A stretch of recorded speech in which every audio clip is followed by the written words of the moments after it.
Ok. Buenas tardes a todos, queridos estudiantes. Vamos a comenzar la sesión prevista para el día de hoy, 22 de marzo. Y por favor, tengan todos apagados sus micrófonos. La metodología de trabajo va a ser la siguiente, chicos. Vamos a mirar en pantalla lo que les preparé para hoy y luego eso vamos a hacerlo, por favor, sin interrupciones, ¿verdad? Y luego vamos a pedir las aclaraciones pertinentes. Bueno, un ratito.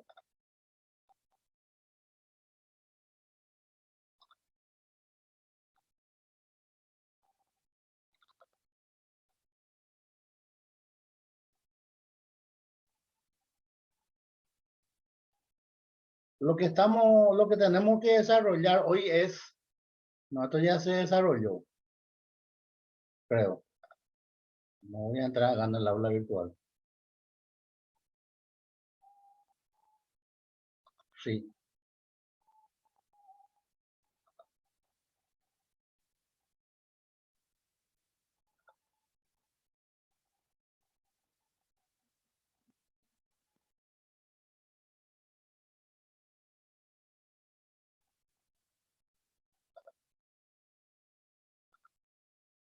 Muy bien, comenzamos. ¿Verdad? Esto correspondería a la unidad 1. Lo primero de lo primero, configuración de sistemas. Bueno, primeramente vamos a hablar, ¿verdad?, de los sistemas operativos.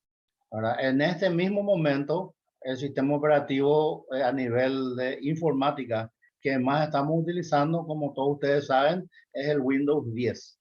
¿Verdad? ¿Qué pasó con las versiones anteriores? Por ejemplo, Windows 7 y compañía. Bueno, ya no tienen soporte técnico de Microsoft, pero sin embargo hay todavía millones de usuarios que lo siguen utilizando hoy día, a pesar de que ya no se tiene ese soporte técnico. Tener un sistema Windows 10 actualizado tiene sus ventajas. ¿Cuáles serían sus ventajas? Y como la aplicación está actualizada, ¿verdad? Entonces, Microsoft se asegura de que todas las vulnerabilidades que pudiera tener, ¿verdad?, el sistema operativo está parchado y por lo tanto estaríamos inmunes, ¿verdad?, de tener ataques, ciberataques, virus y muchas otras cosas. Sin embargo, ahora cuando tenemos versiones de sistemas operativos que ya no tienen soporte técnico, estamos ahora en peligro de tener ciberataques. Años atrás apareció un virus que se llamó WannaCry y bueno, este virus, aprovechándose de las vulnerabilidades del Windows 10, ¿verdad?, atacó e infectó a miles de equipos informáticos.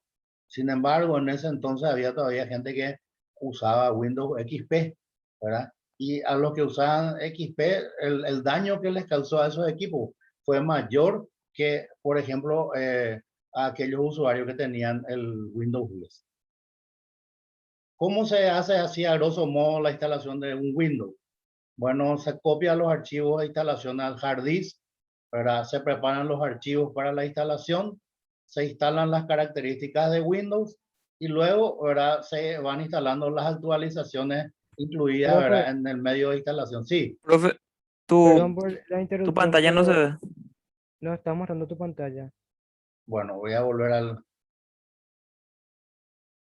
A ver...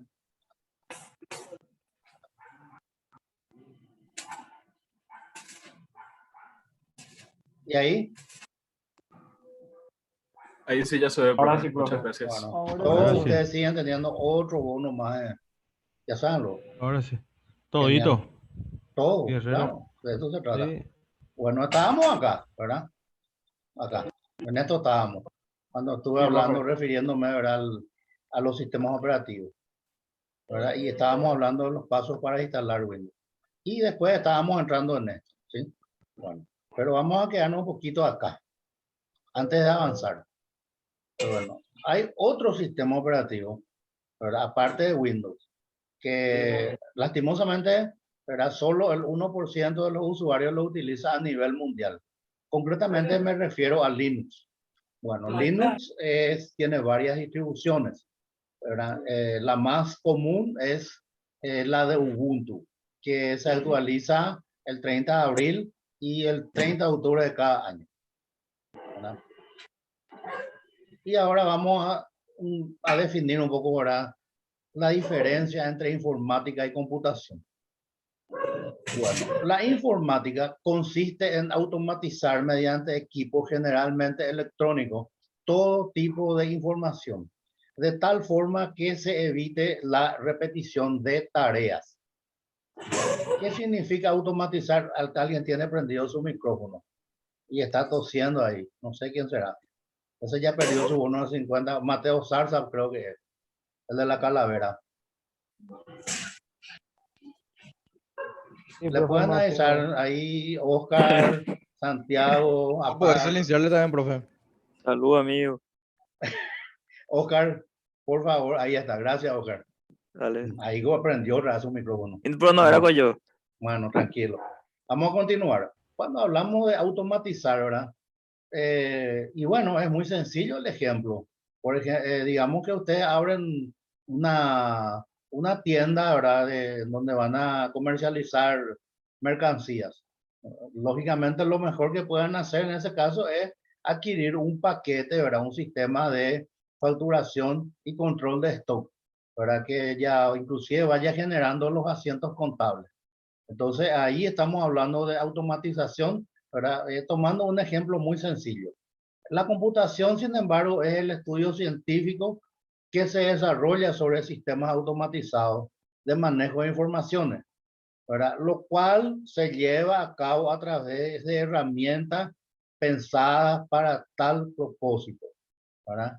Y hoy en día, por ejemplo, tenemos Big Data, ¿verdad?, que son algoritmos muy potentes que utilizan las grandes corporaciones para tener una idea, ¿verdad?, de qué es lo que le gusta al consumidor, ¿verdad? Y a partir de ahí, entonces, estas tiendas como Amazon, Spotify, YouTube mismo, ¿verdad?, nos va mostrando las cosas que a nosotros más nos gustan, entre comillas, ¿verdad? Y tenemos ahora los diferentes campos de la informática. Primero, la teoría de la computación que ya estuvimos viendo. Después, ¿verdad?, algoritmos y estructuras de datos. Luego, los lenguajes de programación, compiladores, las bases de datos, los sistemas concurrentes, la inteligencia artificial, la computación gráfica, la computación científica, metodología de desarrollo de software, arquitectura de computadores, redes de datos. Bueno, y esto vamos a ir, ¿verdad?, de a poco desmenuzando. Y veo que está en la lista, ¿verdad?, arquitectura de software ahí abajo. Y eso les voy a hacer un video también de elaboración propia para que lo miren, para que puedan ampliar, ¿verdad?, el conocimiento de lo que es la arquitectura de software. Vamos a seguir. Teoría de la computación, ahí vamos a ir desmenuzando. Es un conjunto de conocimientos racionales, sistematizados y funcionales que se centran en el estudio de la abstracción de los procesos que ocurren en la realidad con el fin de reproducirlo con ayuda de sistemas formales, es decir, a través de códigos de caracteres e instrucciones lógicas reconocibles por el ser humano con capacidad de ser modeladas en las limitaciones de dispositivos que procesan información y que efectúan cálculos, como por ejemplo la computadora. Para ello se apoya en la teoría de autómatas, a fin de simular y estandarizar dichos procesos, así como para formalizar y darle solución. Algoritmos y estructuras de datos. Bueno, primero que todo, la palabra algoritmo, ¿verdad?, deriva de la palabra árabe al-Khawarizmi, que era un matemático árabe que escribió un tratado sobre manipulación de números y ecuaciones en el siglo IX. ¿Qué es un algoritmo? Es un grupo de instrucciones que definen la secuencia de operaciones a realizar para resolver un sistema específico o clase de problema. Un algoritmo es una serie de pasos organizados que describe el proceso que se debe seguir para dar solución a un problema específico. Bueno, vamos a continuar. Estamos siempre con algoritmos. Para la sistematización de los algoritmos se utilizan en informática diferentes herramientas, entre las cuales podemos mencionar pseudocódigo, diagrama en flujo, diagrama NS, diagrama Wernier-Oll. Voy a ir un ratito acá. A ver, ¿dónde estoy? Aquí. Ténganme un chiqui de paciencia.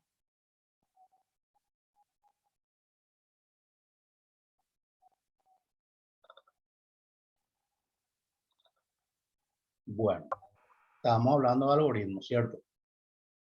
Ok. Y acá entonces tenemos, ¿verdad?, un material de lo que son los algoritmos, ¿verdad?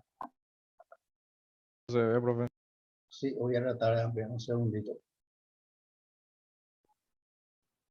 Un ratito. Lo que pasa es que me cubre la pantalla. Voy a ver si no le puedo dar zoom acá. Yo veo bien, profe. Bueno, tranquilidad nomás, no se ve.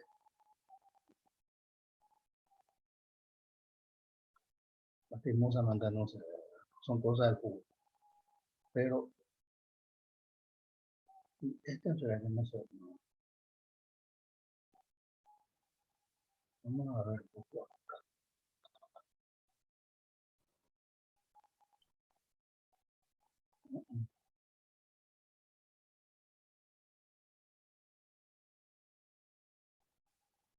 Acá tenemos, por ejemplo, estamos hablando de algoritmos, ahora los operadores lógicos, ¿verdad?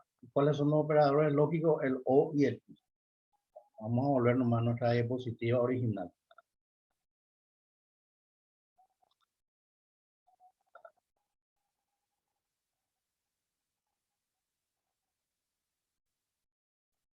Veamos. Ahí está. Bueno, vamos a continuar. Tenemos los diagramas de flujo, ¿verdad? En cuanto a algoritmos. Porque estábamos hablando de estos elementos, ¿verdad? Y eso ya prácticamente no está en vigencia porque se utilizaba para lenguajes de tipo lineal. Basic, Fortran 4, COBOL, etc. Acá tenemos, ¿verdad?, los símbolos de los diagramas de flujo. Inicio, lectura, cálculo, decisión, impresión, contador automático, conector. Acá tenemos pseudocódigo, ¿verdad? Se basa en la lengua materna del programador. En nuestro caso, español estructurado. En el pseudocódigo se escribe paso a paso las instrucciones que luego se van a pasar a un lenguaje de alto nivel. Bueno, voy a ver si acá no puedo.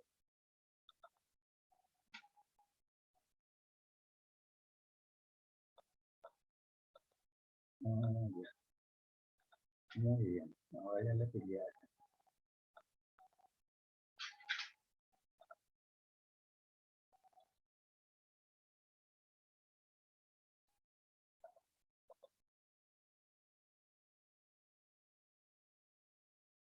Ahí. Bueno. Este es, ¿verdad?, un pseudocódigo. Gatito.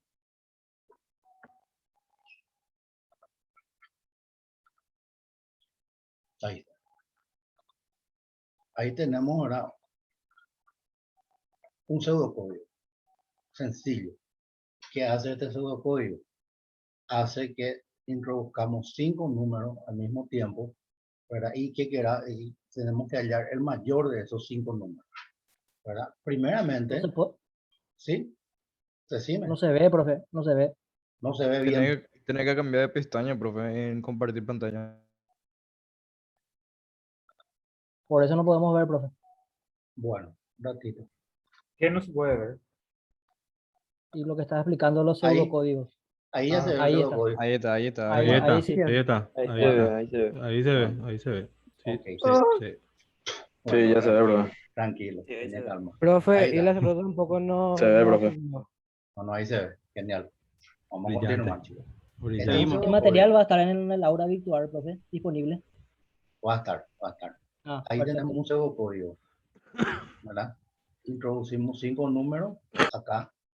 Luego, ¿verdad? Lo que hacemos es presuponer que el primero es el mayor y vamos haciendo comparaciones, ¿verdad? Y luego, a medida que vamos avanzando hacia abajo, llegamos al final del pseudocódigo.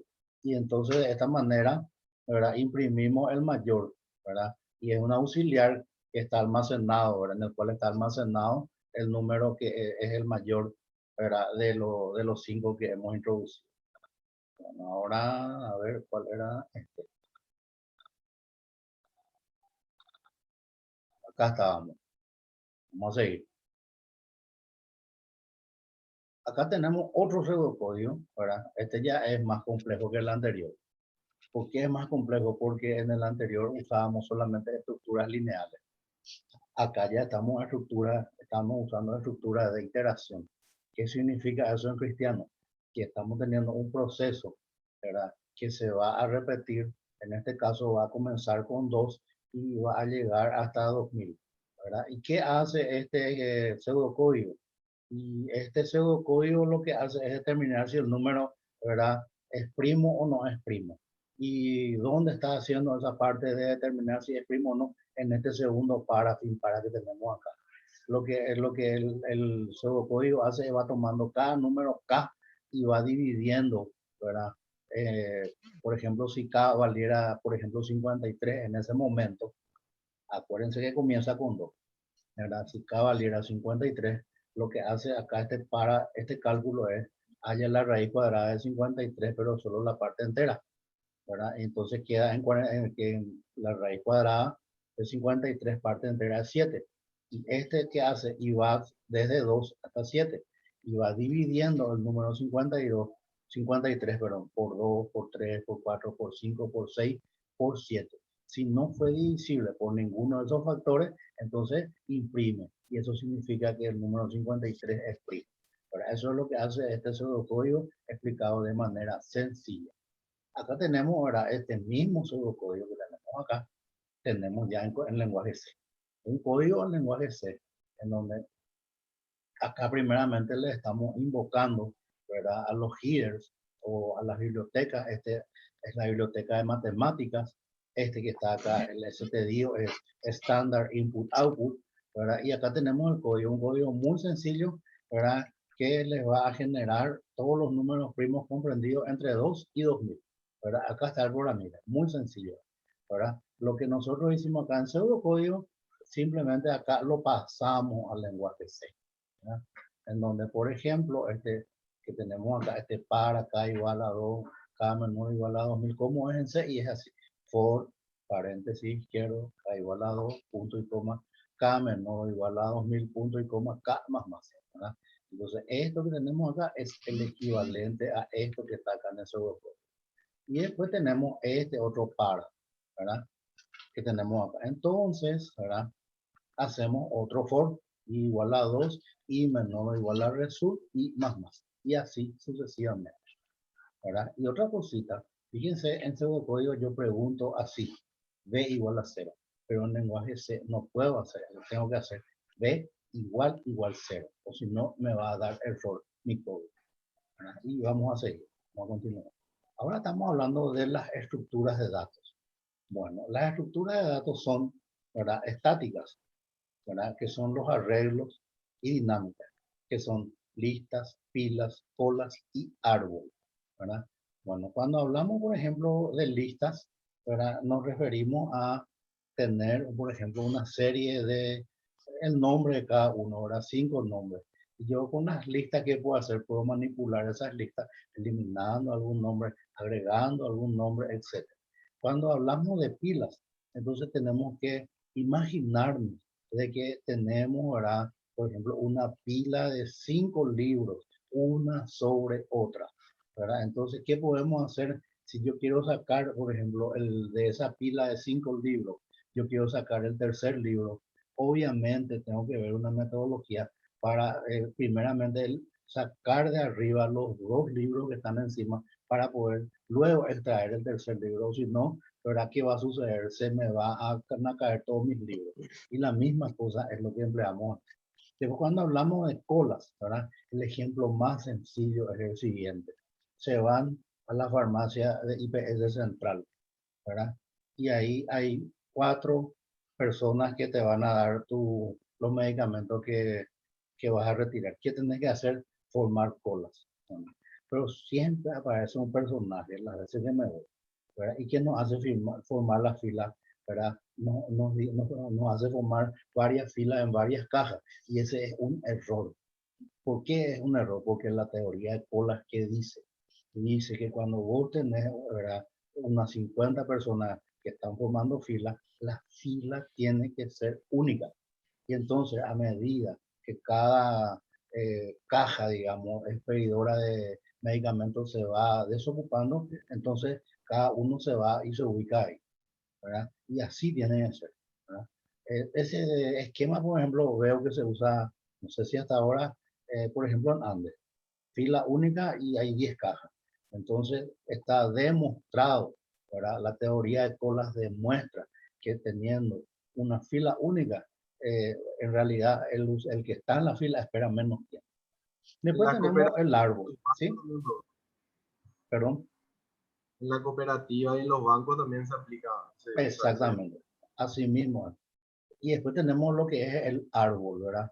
Y es exactamente el mismo principio, ¿verdad? Que, por ejemplo, un árbol genealógico, ¿verdad?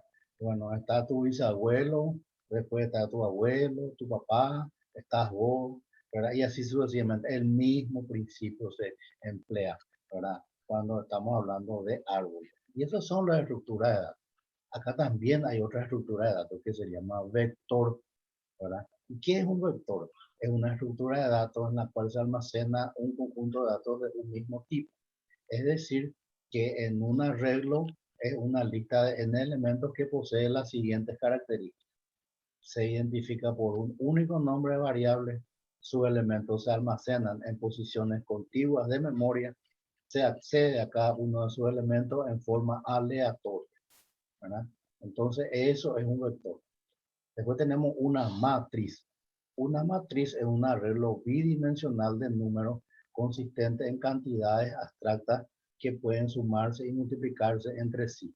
Es una disposición de valores numéricos, ¿verdad?, representadas por letras en columnas y filas de forma rectangular.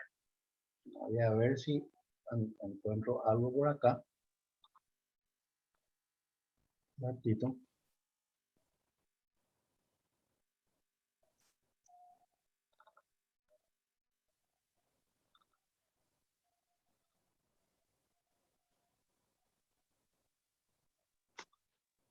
Tengo que compartir, no olvides de pequeño detalle.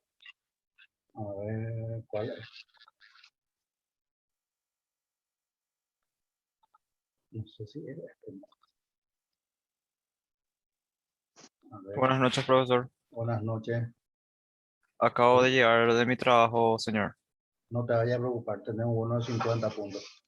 Bueno, Ok. ok. Ustedes ven ahí lo que tengo en pantalla, que es una matriz. No, No, no vemos, profe, no profe. se ve. Yo sí No se veo, ve. profe. Sí, profe, sí, profe. ¿Qué es una Sí, matriz? estamos viendo. Ah, No se Sí, ve, profe. se ve que es una matriz. No se ve. dice ¿Qué eso. es una La matriz teoría. nomás? La Mm, teoría sí, pero teoría. el El ejemplo lo que no se ve. el concepto es lo que está. Bueno, El tranquilo. ejemplo no. Bueno, un ratito. No se me pongan bravos, chicos. Mm. No, bro, tranquilo. Después, como les dije, Agreguemos a tenemos Neo lo que ahí. es una lista, ¿verdad? Que es una lista. Sí. Ahora Leen sí se vos, ve. leen a vos. Sí. ¿Quién me lee? Sus diapositivas nomás se ve, profe, pero las ilustraciones no. Bueno, Es seguro. una. Sí, se ¿Qué es ve. una Que lista? una. Sí, que es una lista. Y nos dice ahí lo que es. Es una estructura de datos muy importante en los lenguajes de programación. Representa una colección de elementos ordenados. Puede contener elementos repetidos. Cada elemento de la lista tiene un índice que lo ubica dentro de la misma. Perfecto. Bueno, vamos a continuar un ratito.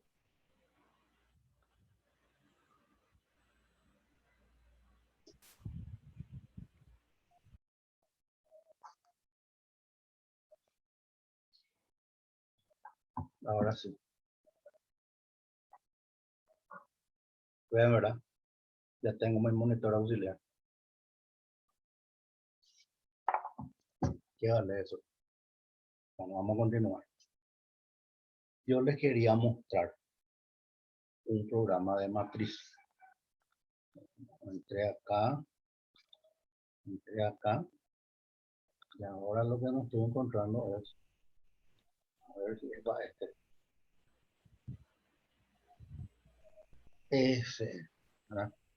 Ese es lo que les quería mostrar. Esta es una matriz. Ahí voy a ampliar, pero qué capo. Le voy a decir 5 filas, 5 columnas. Y ahí está. Bueno, ¿qué es lo que hace este programa? Me voy a traer más al medio. Bueno, ya, qué lindo. Ahí nos vamos a dejar. Se llamará ve, ¿verdad? Morfeo. ¿Se ve? Pantalla negra. Sí, se ve. Sí, Se ve, se ve. Profesor. Bueno, Se ve el programa, se ve. genial, Se ve genial. el 50 CMS. puntos tenés, Tranquilo, profe. tranquilo, ya escuché, ya escuché. Se ve. Cierren su 100 puntos. micrófono, cierren. Bueno, esto que tenemos acá, que yo estoy pasando de mi cursor despacito, ¿verdad? Esta es la matriz. ¿Qué es lo que hace? Allá la suma de los números pares de la diagonal principal. ¿Cuál es la diagonal principal? Esto que tenemos acá. El 12, el 49, nuevamente el 12, el 38 y el 23, ¿verdad? Entonces el programa lo que hace es suma solamente los pares que están acá y me dice cuántos de ellos son pares. Y tenemos un par, segundo par, tercer par. Después habla de la diagonal secundaria, ¿verdad? Error en planta. Esta es la secundaria. 20, 13, 12, 46, 48. ¿Verdad? Y me dice, ¿verdad? Que la suma de los pares es 38 y que hay un solo par. Vamos a decir es cierto. Y a ver.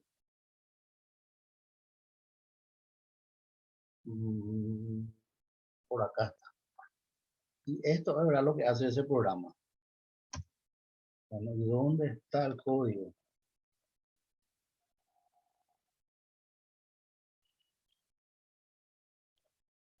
Ahí estoy levantando el C. Que ustedes están viendo ahí, mi compilado.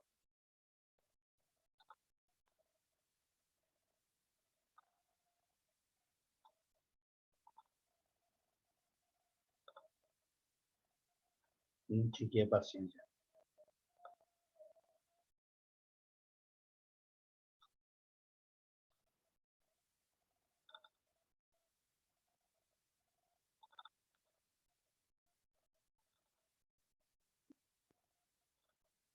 Este es el código.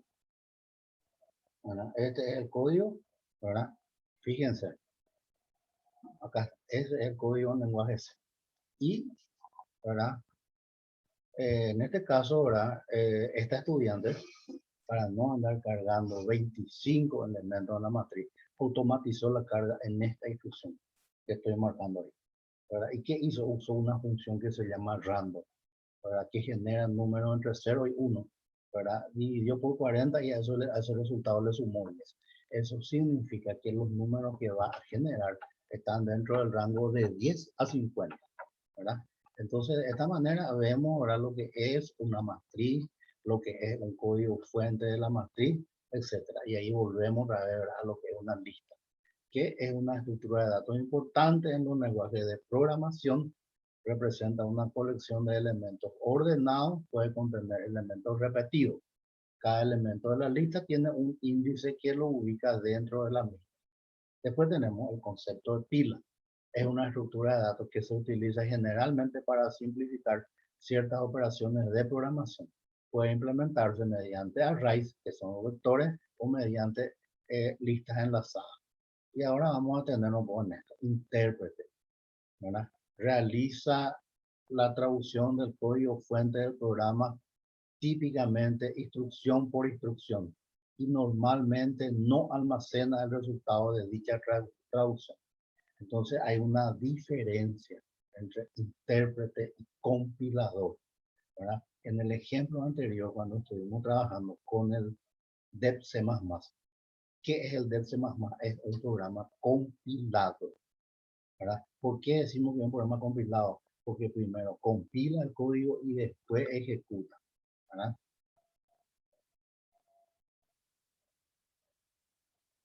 Está tardando con abrir, ahí ya abrió. Y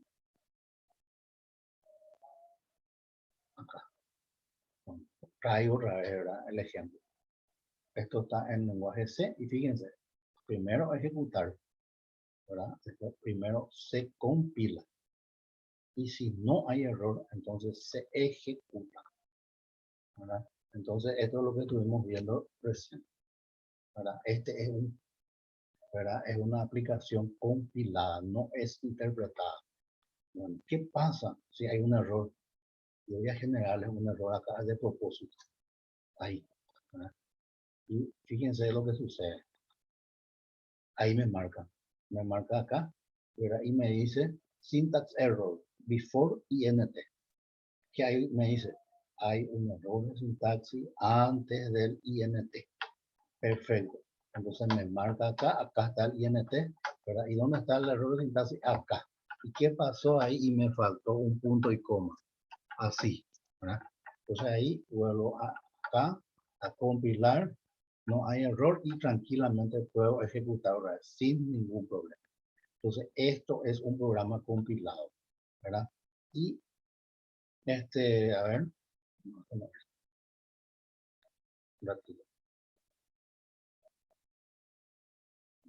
segundito.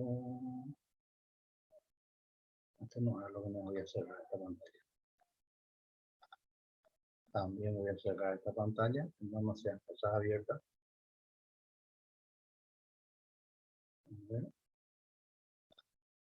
Ahí está, aquí está. Y el intérprete, sin embargo, lo que hace es, cuando yo escribo todo mi código, a medida que escribo el código va analizando y así hay o no hay error, ¿verdad? Entonces, ¿cuál es la diferencia entre el intérprete y el compilador? El intérprete entonces analiza línea por línea el código que voy escribiendo y en el momento me avisa si hay error, ¿verdad? Pero en la práctica los programas interpretados son más lentos en la ejecución que los programas compilados. ¿Por qué motivo, razón o circunstancia? Porque los intérpretes residen en la memoria de la computadora. Por ese motivo, ¿verdad? Y acá entonces estamos ampliando. Ahora, un programa interpretado corre más lentamente que un programa compilado, ¿verdad? Y otra diferencia es que el intérprete reside en memoria y por ende absorbe recursos del ordenador. ¿Qué más podemos decir del intérprete? La interpretación del código es más lenta que la ejecución del código compilado, porque el interpretador debe analizar cada sentencia en el programa cada vez que es ejecutada y entonces realizar la acción deseada, mientras que el código compilado solo realiza la acción dentro de un determinado contexto fijo por la compilación. Bueno, vamos a entrar acá. Voy a buscar esto. Y ahí les voy a mostrar algo.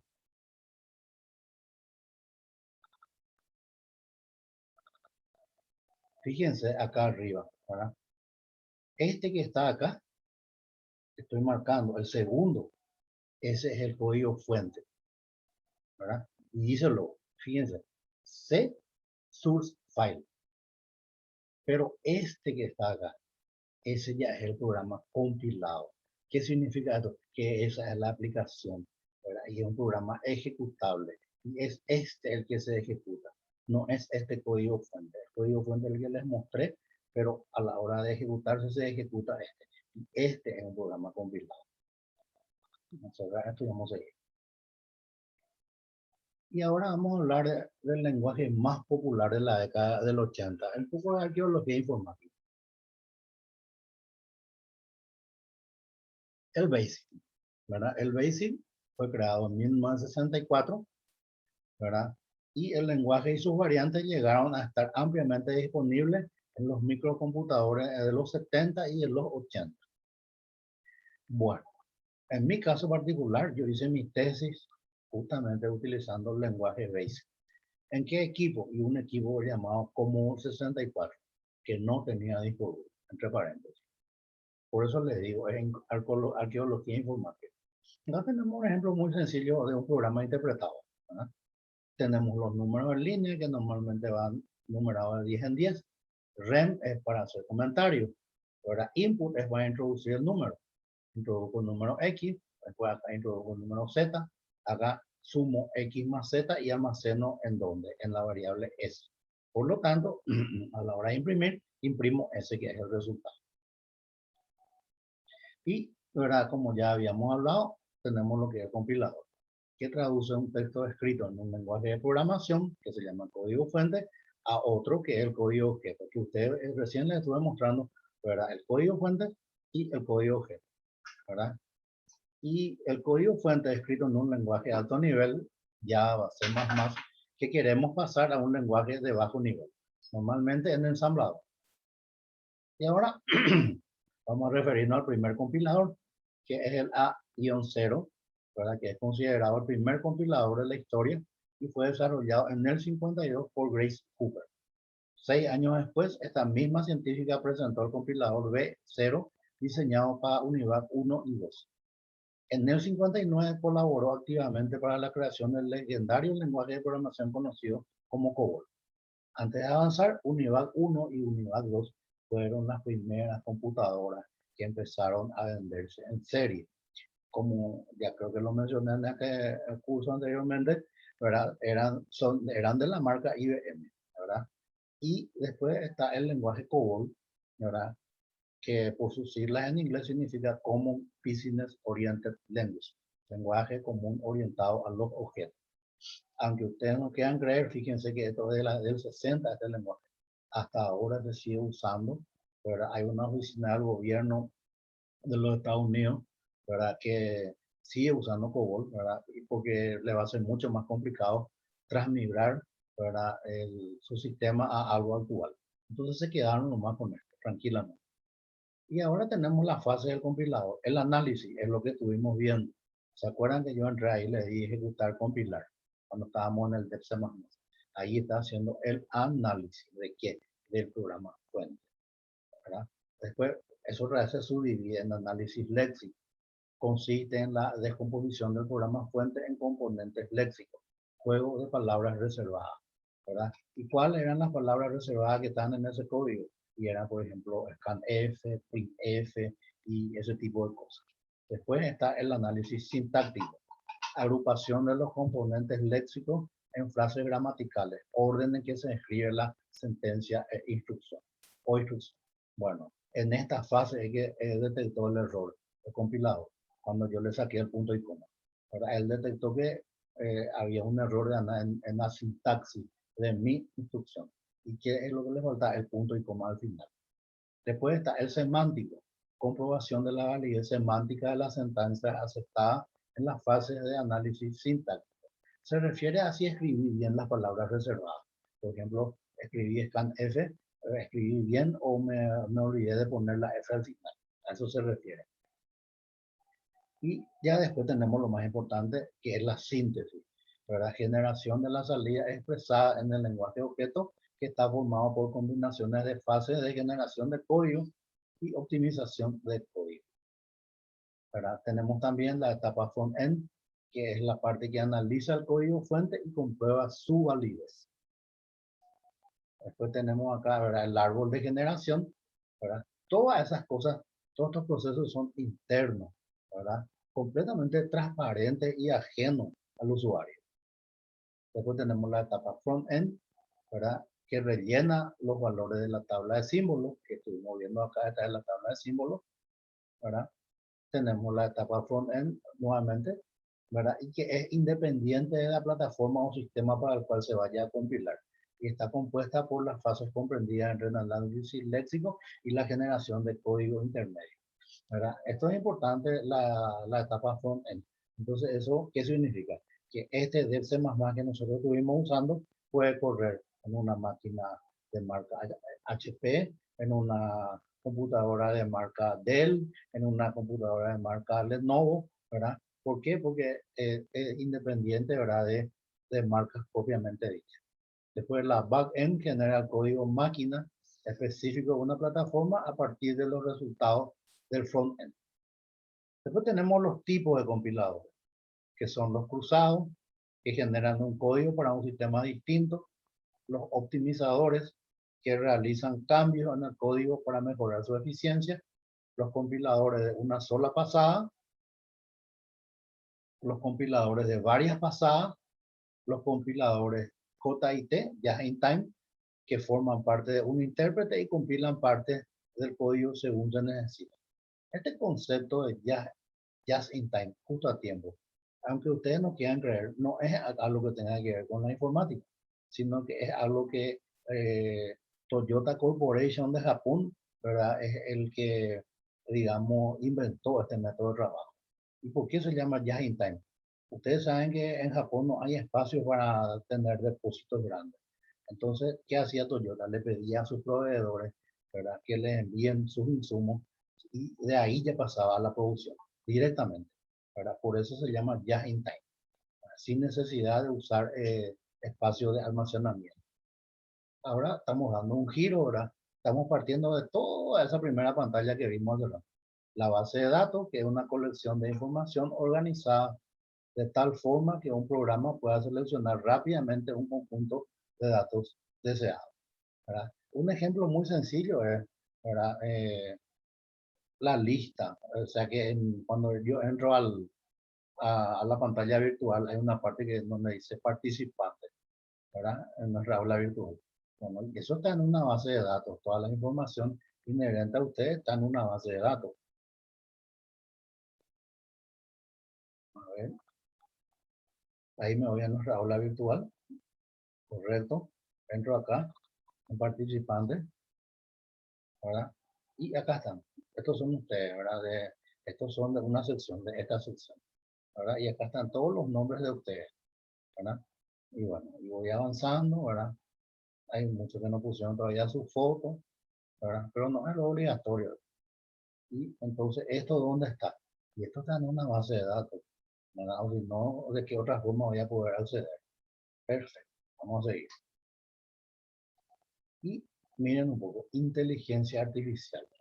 Bueno, ¿quién acuñó el término? Y ese término se acuñó recién en la década del 50. Pero ¿quién se considera precursor de la inteligencia artificial? Alan Turing, ¿verdad? Pero él murió antes de que se pudiera acuñar el término.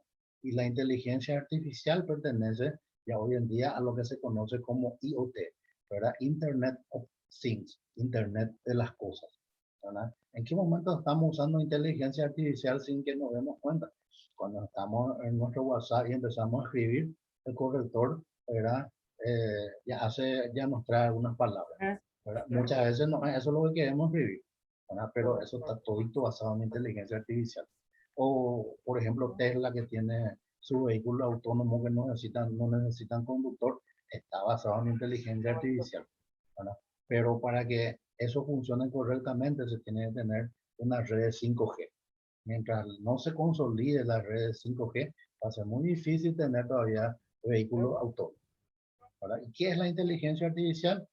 Es el campo Gracias, de la mamá. informática que se centra en la creación de programas y mecanismos que pueden mostrar comportamientos considerados inteligentes. Después tenemos arquitectura de computadora. Se refiere a la integración de su estructura física con su estructura lógica. ¿Verdad? ¿Qué disciplinas integra? ¿Verdad? Y es un concepto que integra software, hardware, algoritmos y lenguaje de programación. Después tenemos ahora las redes de computadora. ¿Y qué es una red de computadora? Y como todos sabemos, es un conjunto de equipos informáticos y software conectados entre sí por medio de dispositivos físicos que envían y reciben impulsos eléctricos, ondas electromagnéticas o cualquier otro medio para el transporte de datos, ¿verdad? ¿Cuáles son sus objetivos? Primero, compartir los recursos, ¿verdad? Las redes en general consisten en compartir recursos, ¿verdad? Eso es el primero.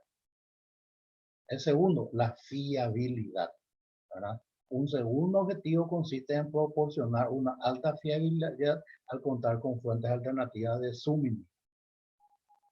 Tercero, reducción de costos, ¿verdad? ¿Qué significa esto? Que yo puedo tener, por ejemplo, ¿verdad?, una sola impresora y a esa impresora conectarle, por ejemplo, por decir, unas 10 terminales, ¿verdad? De esa manera, obviamente, estoy ahorrando ¿verdad? Muchísimo, porque sin necesidad de que cada equipo informático que esté usando en la oficina tenga su impresora propia, ¿verdad? Entonces, eso, por ejemplo, es un ejemplo muy sencillo de reducción de los costos. ¿Qué más? Y es un medio de comunicación, ¿verdad? Hoy en día, cuando entramos, ¿verdad? Por ejemplo, a las redes sociales, ¿verdad? Todo está trabajando, todo es una red informática enorme, ¿verdad? Que nos sirve como medio de comunicación. Y para ir terminando la parte de redes, ¿qué podemos decir? ¿Verdad? Que las redes se dividen en redes LAN, Local Area Network, es cuando la red está en un solo edificio, ¿verdad? Redes One Wide Area Network es cuando, por ejemplo, ¿verdad? Digamos, un banco tiene su casa matriz y en Asunción tiene 5 sucursales y en Ciudad del Este otras 5 sucursales y en Encarnación 3 sucursales, en Coronel Oviedo 2 sucursales y así sucesivamente. Y todo eso está integrado a casa matriz, en donde está el servidor, ¿verdad? Entonces, esa es una red WAN. Después está la red MAN, Metropolitan Area Network, ¿verdad? Que es, normalmente abarca una ciudad. Eso es lo que podemos decir así a grosso modo en relación a las redes. Y después, ¿verdad? Lo más importante en la informática, el byte, ¿verdad? El byte es la unidad fundamental de datos en los ordenadores personales. Es una secuencia de bits contiguos cuyo tamaño depende del código de información, ¿verdad? Y un byte que tiene 8 bits. Fíjense acá, tenemos ahora un byte que tiene 8 bits. Normalmente, ¿verdad? Todo 0, 1, 0, 1. Que todo en binario, ¿verdad? Y tenemos ahora, como siempre, ampliando un poco el concepto, es la unidad fundamental de datos en los ordenadores personales. Es una secuencia de bits contiguos, eso se ve acá en la muestra, ¿verdad? Y el byte es también la unidad de medida básica para memoria, almacenando el equivalente a un carácter. Y un bit es el acrónimo de binary digit, ¿verdad? De ahí viene bit. Es la mínima cantidad de información que se puede almacenar o tratar en informática. Y el bit puede tener solamente dos valores, 0 o 1. Muy bien, de esta manera entonces terminamos esto, ¿verdad? Y a ver, voy a detener ya la grabación.